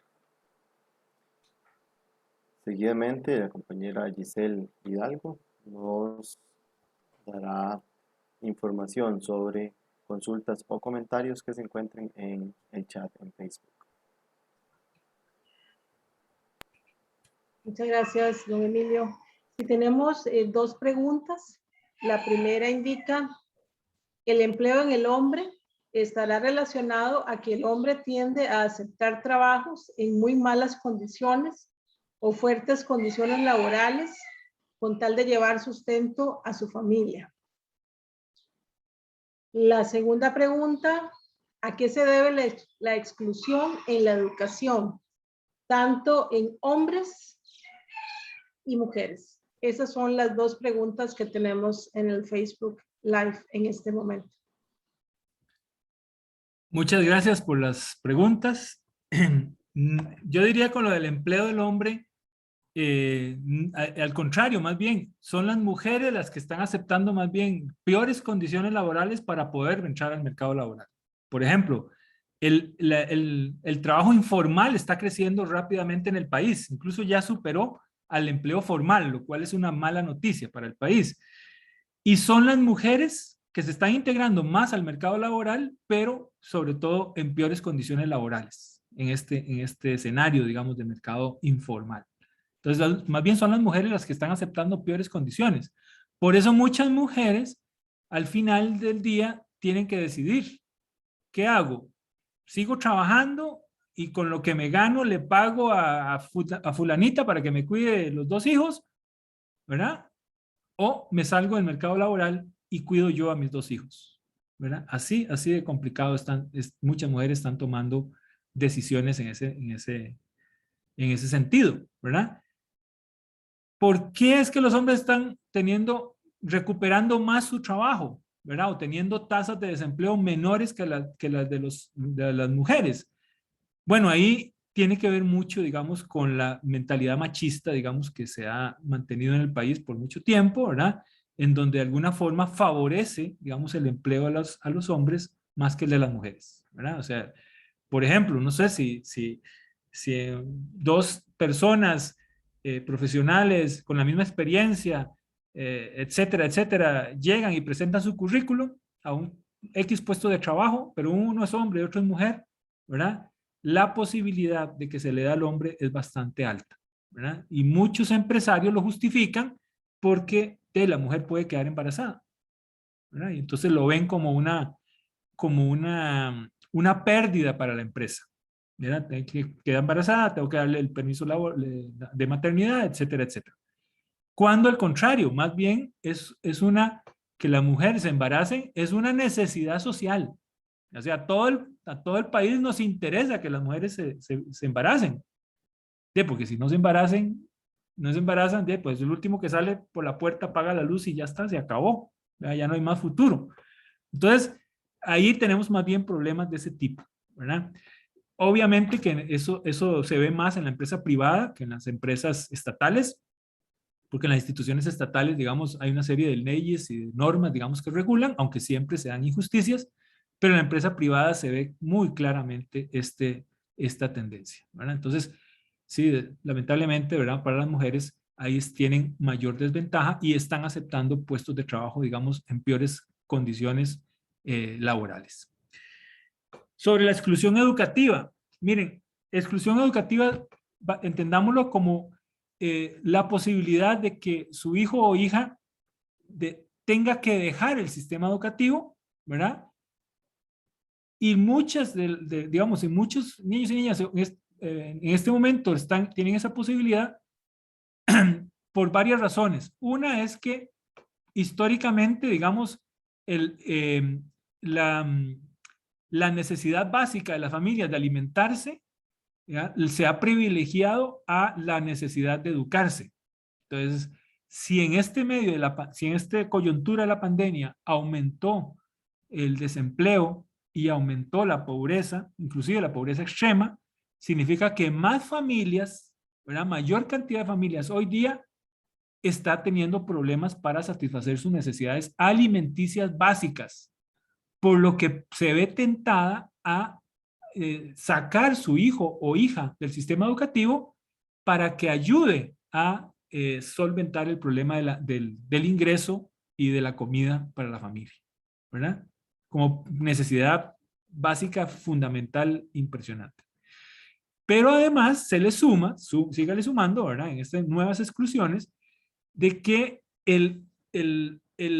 como nos fuimos obligados a cerrar las escuelas y a improvisar un aula en las casas, ¿verdad? De ahí, esa educación a distancia se liga o se da básicamente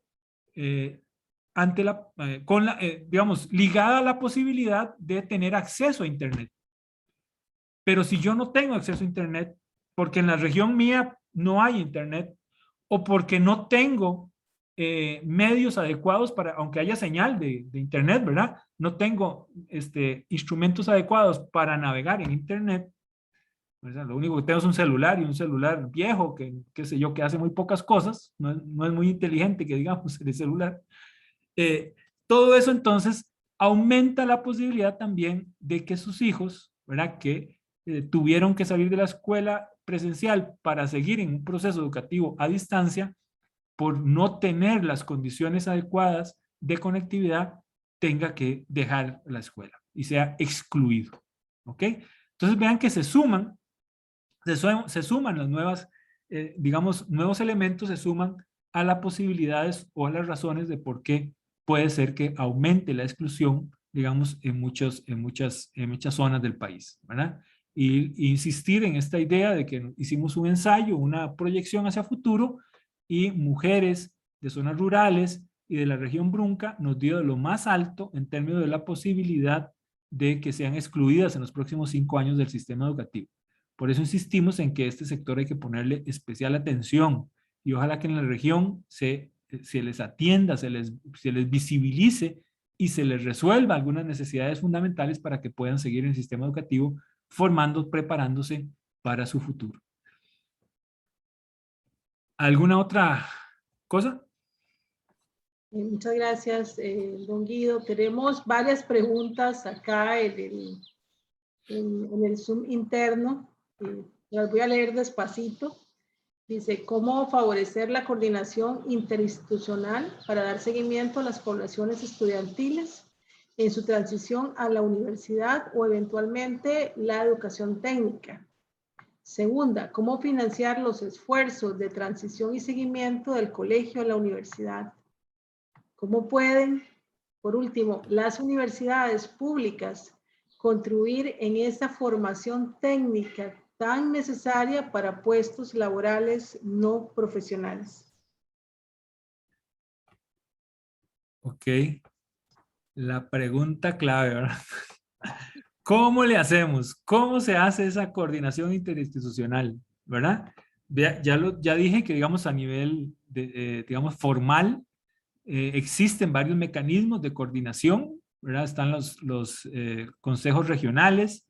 Creo que a nivel cantonal están lo que se llaman consejos de coordinación cantonal institucional, algo así como CCCI, algo así se llama, ¿verdad? O sea, por ley existen algunos espacios de coordinación, pero los CCCI, por ejemplo, tienen que ser llamados, coordinados, dirigidos por los alcaldes o alcaldesas, ¿verdad? Bueno, habría que ver si está funcionando eso en los cantones de la región sur y además, ¿qué agenda tienen? ¿Verdad? Y si está funcionando y tienen una agenda, ¿qué papel podrían tener las universidades dentro de esa agenda? ¿Verdad? Eso es lo primero. Y si no hay, será posible que las mismas universidades ayuden a las municipalidades a activar esos CCCI, esos consejos cantonales de coordinación, ¿verdad? Y por supuesto que en esos CCCI tiene que estar un actor central, tiene que ser el Ministerio de Educación, ¿verdad? Y entonces, ¿cómo?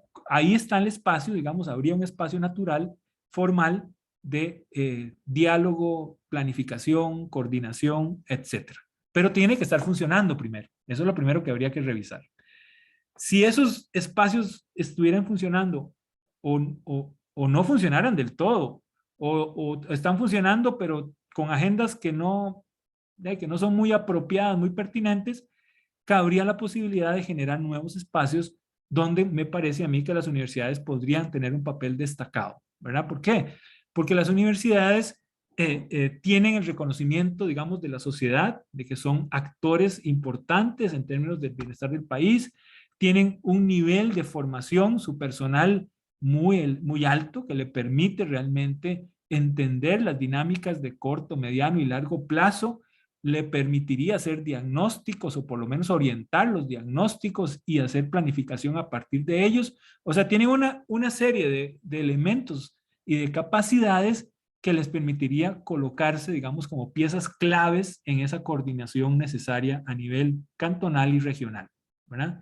Pero obviamente necesitan, las universidades necesitamos estar convencidos de que ese papel es nuestro también, ¿verdad? Es parte de esa responsabilidad que nos da la Constitución cuando nos dice que las universidades tenemos que ser la conciencia lúcida de la sociedad.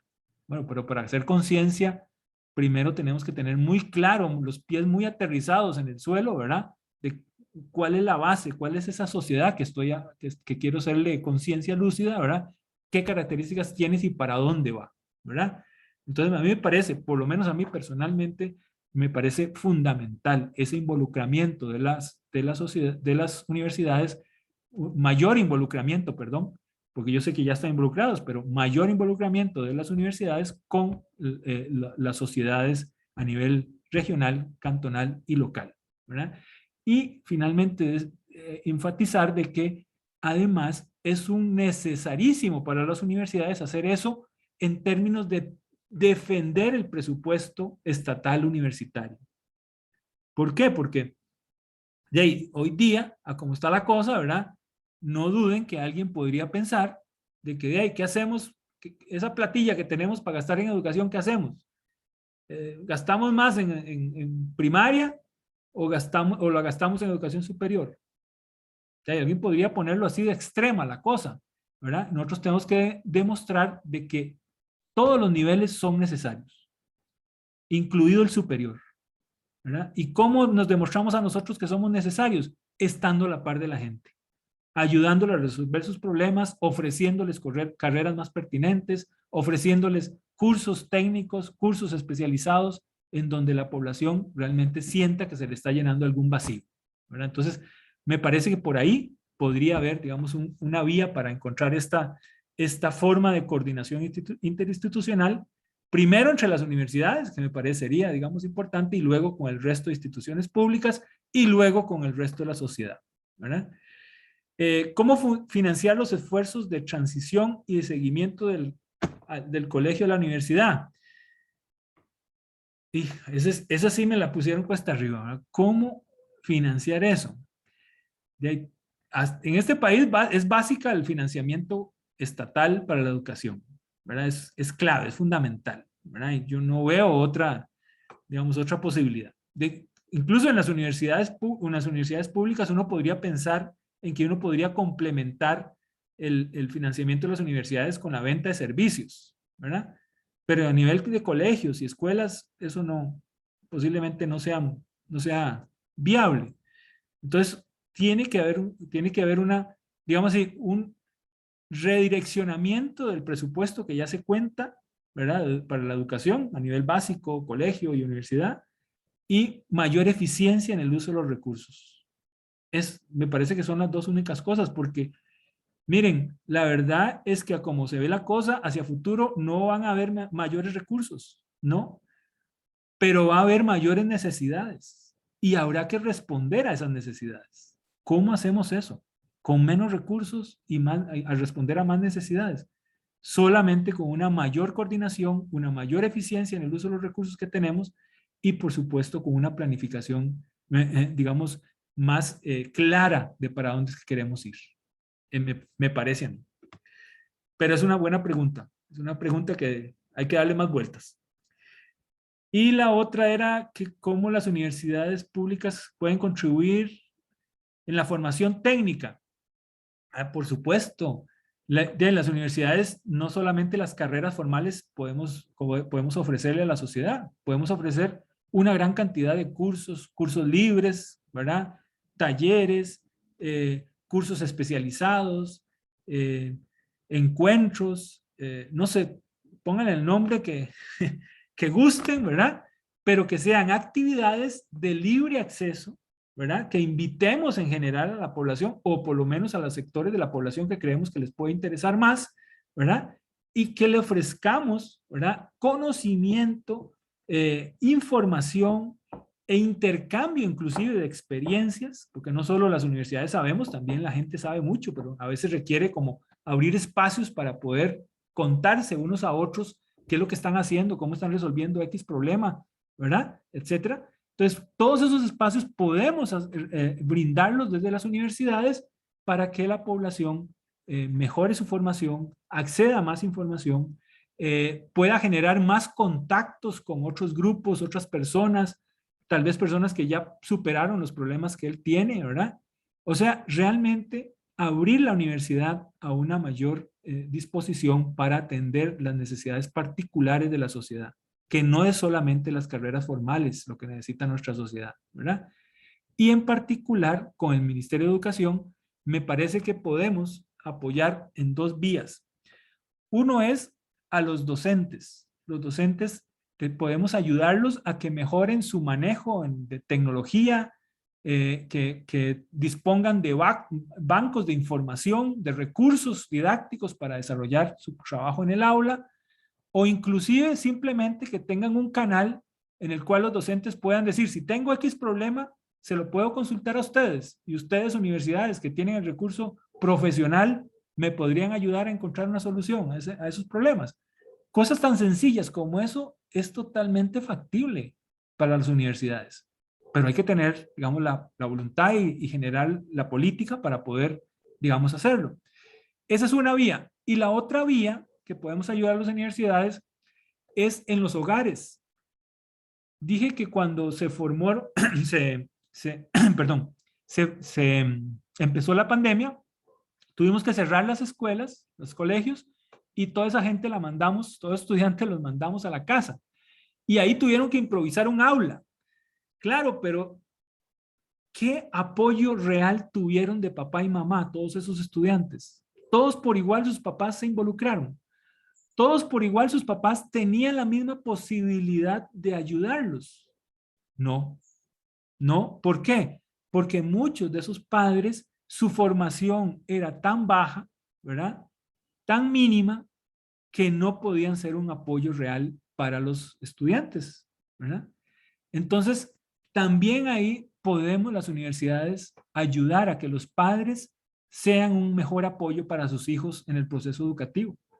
Generen mejores espacios para que sus hijos puedan estudiar a distancia desde sus casas, ¿verdad?, etcétera. O sea, realmente hay muchísimo que se puede hacer, ¿verdad?, y que podemos desde las universidades generar espacios para que la población se sienta más acompañada, ¿verdad? Entonces, me parece a mí que hay muchísimo que hacer, siempre y cuando tengamos esa disposición universitaria de salir al encuentro de la población.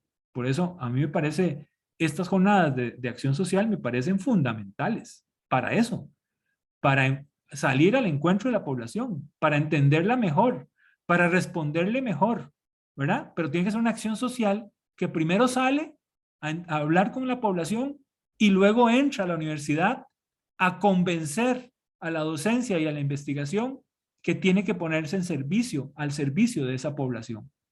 Y que para hacerlo, ya acción social sabe más o menos cuáles son las necesidades, los énfasis, las propuestas por dónde podría ir ese trabajo. Y entonces de esa forma, ¿verdad? Acción social casi que se podría convertir como en ese amarre entre la universidad y la sociedad, ¿verdad? Pero con un flujo constante de ir y venir, ¿verdad? Que le permita a la universidad no solo cumplir su papel de formación de profesionales, sino también de atender adecuadamente las necesidades de esa población. Eso es lo que podría decir. Muchas gracias, don Guido, por la conferencia Desafíos de la Región Brunca. Yo tengo una última pregunta. Bueno, usted nos conoció cuando éramos el recinto de Golfito. Somos ahora la sede del sur. Somos la sede más joven de la Universidad de Costa Rica. El próximo 6 de diciembre cumplimos nuestros primeros 2 años. Adicional a sus comentarios sobre cómo Acción Social podía ser una punta de lanza entre la docencia y la investigación y cómo responder a esas necesidades priorizadas desde las comunidades, que también implica pues una mirada desde dentro, porque igual nosotros vivimos acá en el sur. ¿Qué nos aconseja, don Guido?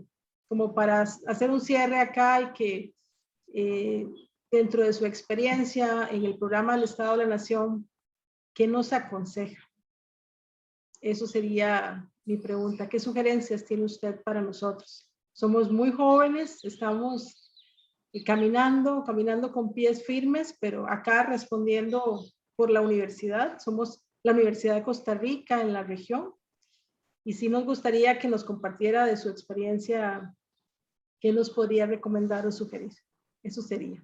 Y de verdad, muchísimas gracias porque pues siempre nos ha acompañado, ya son muchos años en el que pues nos sentimos cercanos al programa Estado de la Nación a través de las conferencias, a través de las actividades presenciales y ahora virtuales que hemos siempre vinculado y que pues nos acercan un poco más y que la distancia geográfica tampoco es un determinante para el desarrollo local.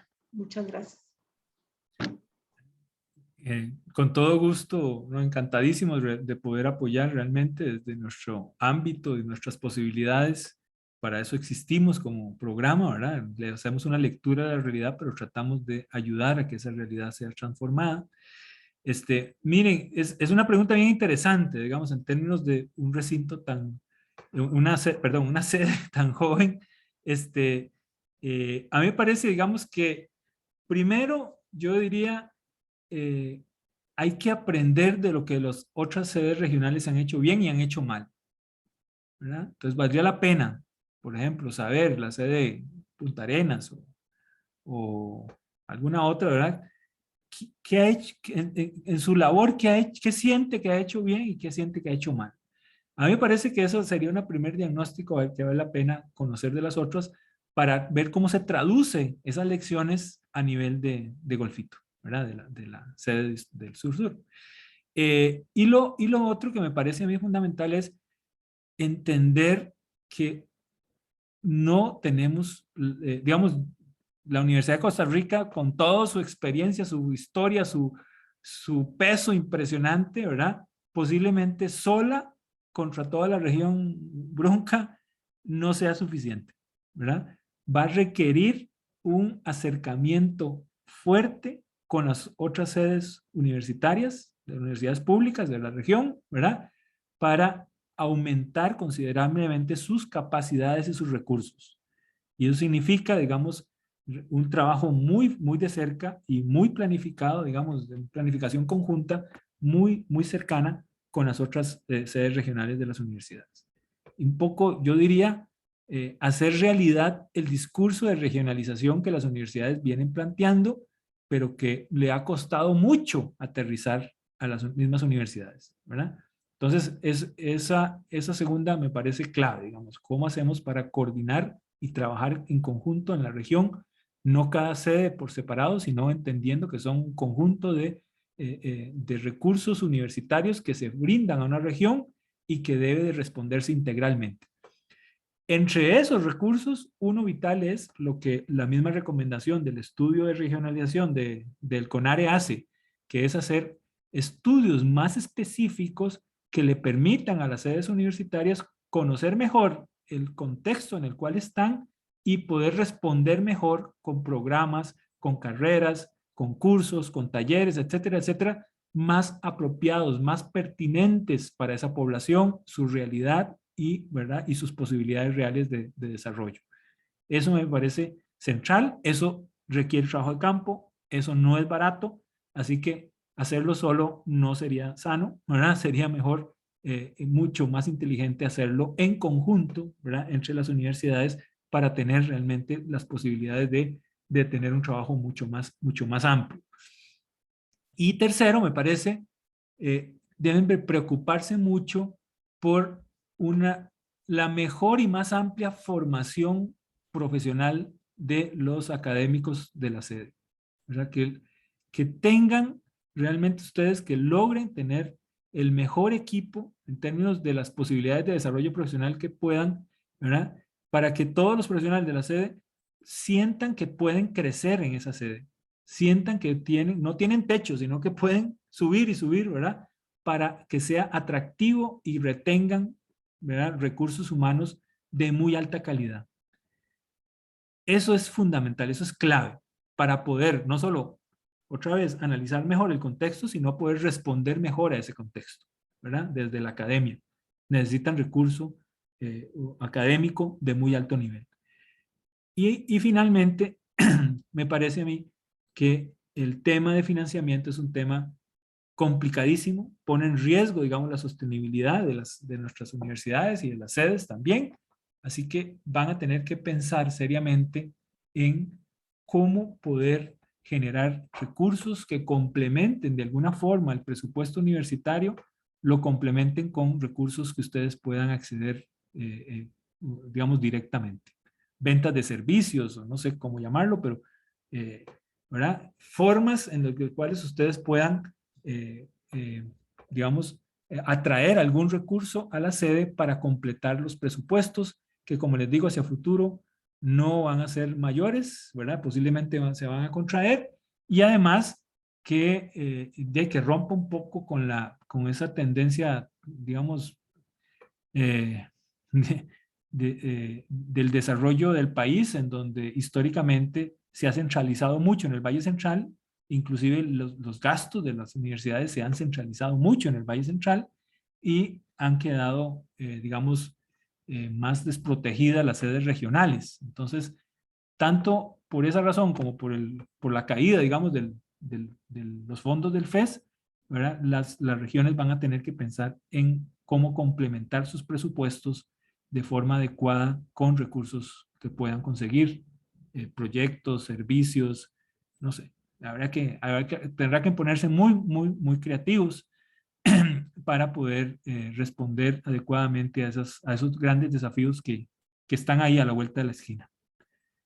Por ahí, Giselle, te respondería, y más bien agradecerles mucho por el tiempo, el espacio, por escucharme, y porque espero que haberles dado elementos, digamos, que les ayuden a una reflexión profunda, no solo la situación de la región, sino también de cómo avanzar desde la región, desde los recursos de la región y las capacidades de la región, cómo avanzar. Muchas gracias.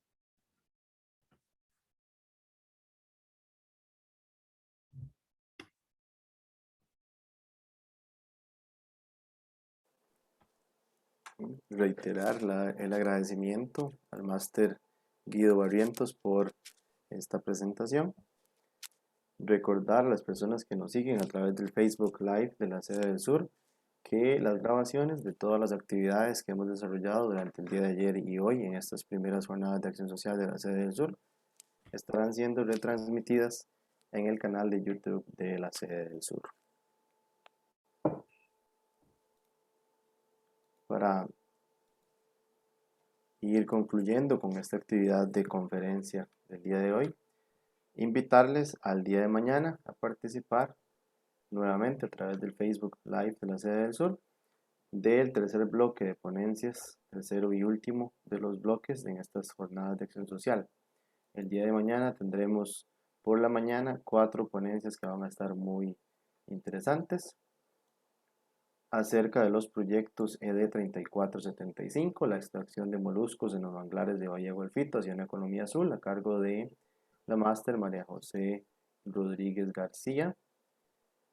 Una ponencia del TCU 589, Estrategias y experiencias en la virtualidad ante la situación generada por el COVID-19, a cargo de la máster Patricia Rojas Hernández y la licenciada Heidi Ábalos Fernández. Una ponencia del proyecto ED 3314, Casa de Idiomas Antiguo, Recinto de Golfito, experiencia de vinculación con una empresa turística, a cargo del máster Randall Esteban Blanco Navarro. Y para concluir con las ponencias del día de mañana, tendremos una ponencia del proyecto ED 3365, Educación Abierta en la Sede del Sur, a cargo de la licenciada Heidi Ábalos Fernández. Para la tarde tendremos una segunda conferencia a la 1 de la tarde sobre el trabajo comunal universitario como innovación académica a nivel iberoamericano, a cargo del ingeniero Maynor Cordero, quien es asesor de la Vicerrectoría de Acción Social de la Universidad de Costa Rica. Y para concluir con estas primeras jornadas de acción social, cerraremos el día de mañana a las 3 de la tarde con el taller Técnicas de Búsqueda Laboral desde una perspectiva docente, a cargo de la magíster Laura Calderón, docente de la Sede del Sur. Nuevamente agradecer la participación a todas las personas que nos han seguido a través del Facebook Live, a las personas que han estado presentes en esta sala y nuevamente al máster Guido Barrientos por su valiosa participación. Muchas gracias y los esperamos el día de mañana.